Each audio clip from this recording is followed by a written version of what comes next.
Alright, so I'm going to make this video as a bit of a gear update.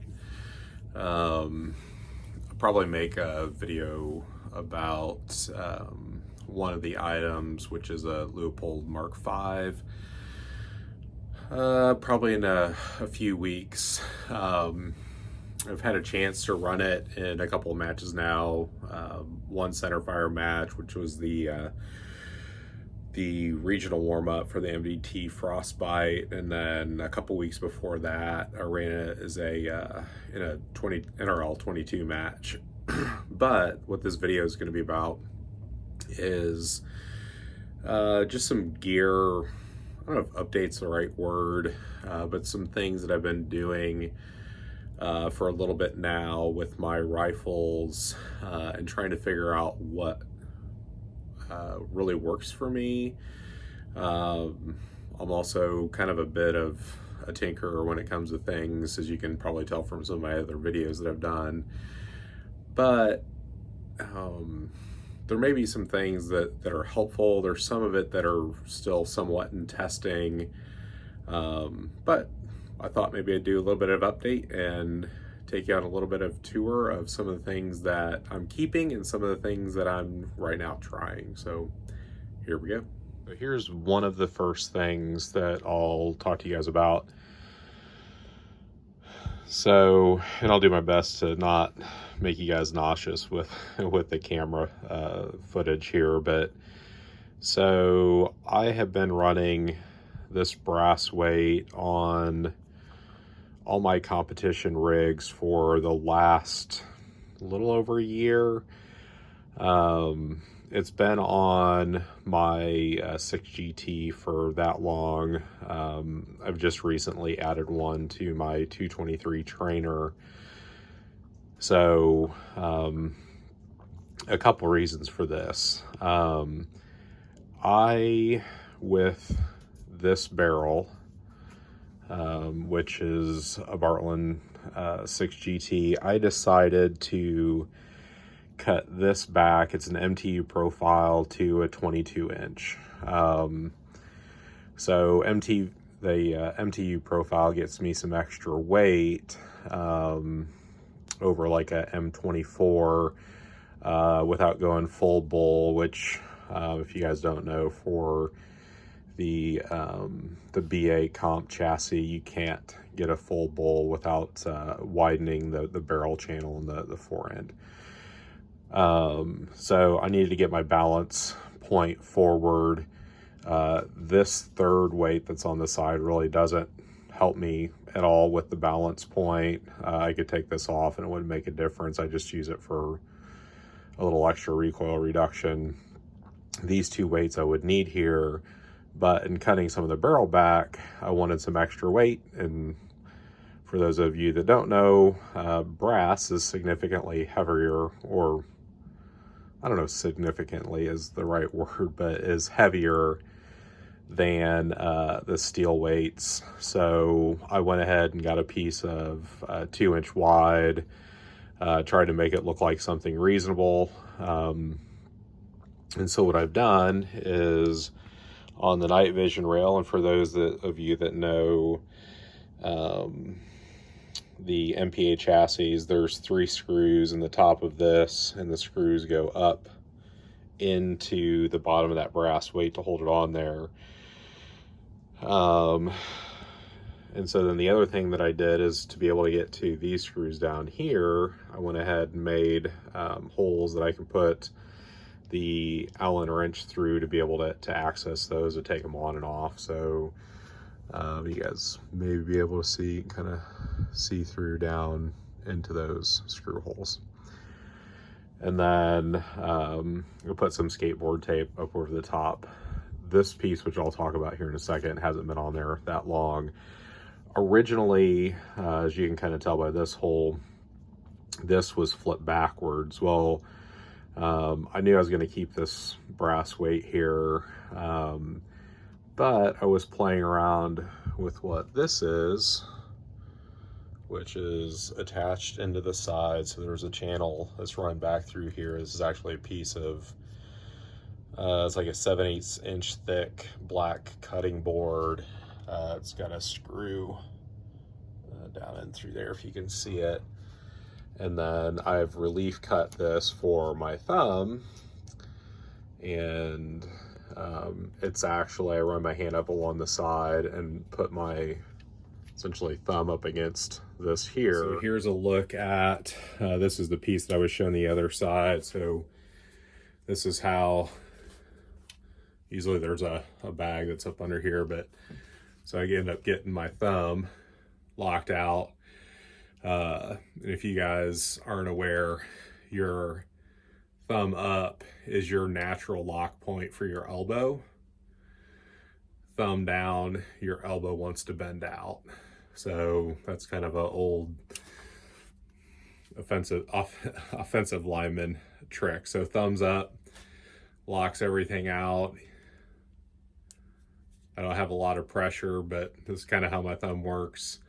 I can get it in there, ride it, and it rides recoil right there, and also lets me essentially point with my natural point of aim at my target.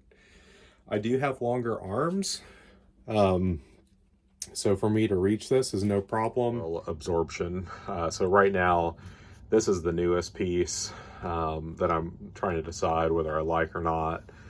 One match in from center fire and some practice days. I do like it. It seems like it gives me some ability to work on kind of the wobble zone and try and pin when I need to for the ability to see hits and misses downrange.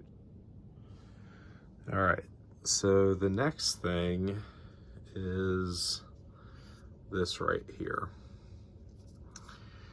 And you can see, so on this, the EVG grip from MPA stops. Let's see if I can get a better alignment, about ½ an inch behind the actual trigger itself.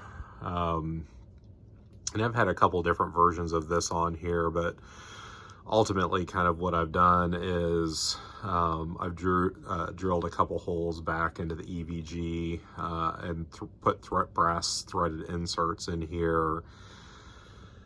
And then I got a couple screws that are coming through here, but out of the same material, I've created a shim, which gives me, and I've done this on a sander, hollowed out a point where I can stick the second, the bigger knuckle on my trigger finger in there to give a point of reference, and then get a 90-degree press back into the trigger. Figure I'd cut in a spot of this, but this rifle's unloaded. There's no mag, nothing in the chamber, but just so you guys could get an idea.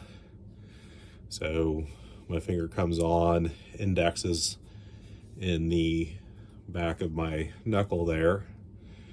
It gets me at a 90-degree. I can feel the trigger right there,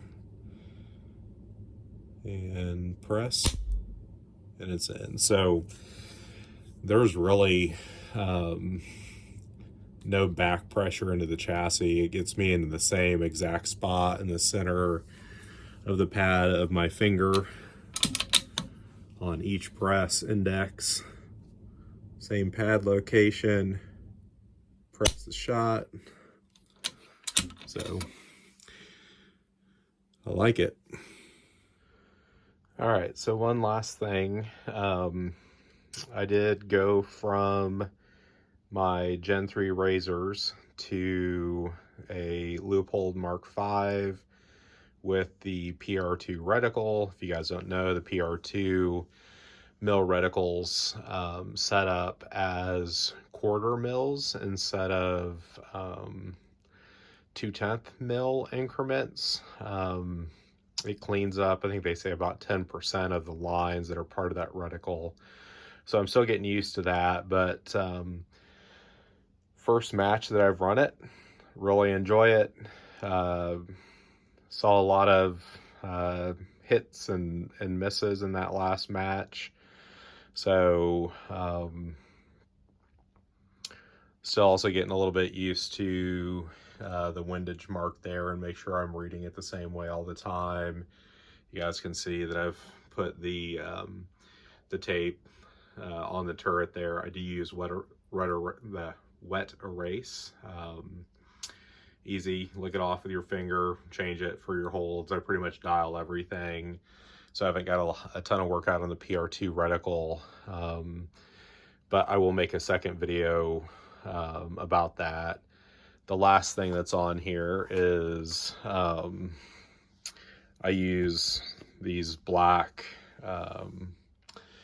koozies, which I've cut the bottom out of, as my sunshades. Obviously running the weights up there doesn't give me room to use the screw-on sunshades. Also, I don't necessarily care for the length of all of that, but I do have a little bungee that's here. I'll get it moved up to where it goes. Obviously, you'd set this before a stage, so obviously I'd run it depending on sun direction in a match, or we'll also run it out if it's raining, just as an extra shield. And then I've cut a little piece in the bottom out of this koozie to fit a sunshade run out. You can see in there it gets me about 2.5 inches of sunshade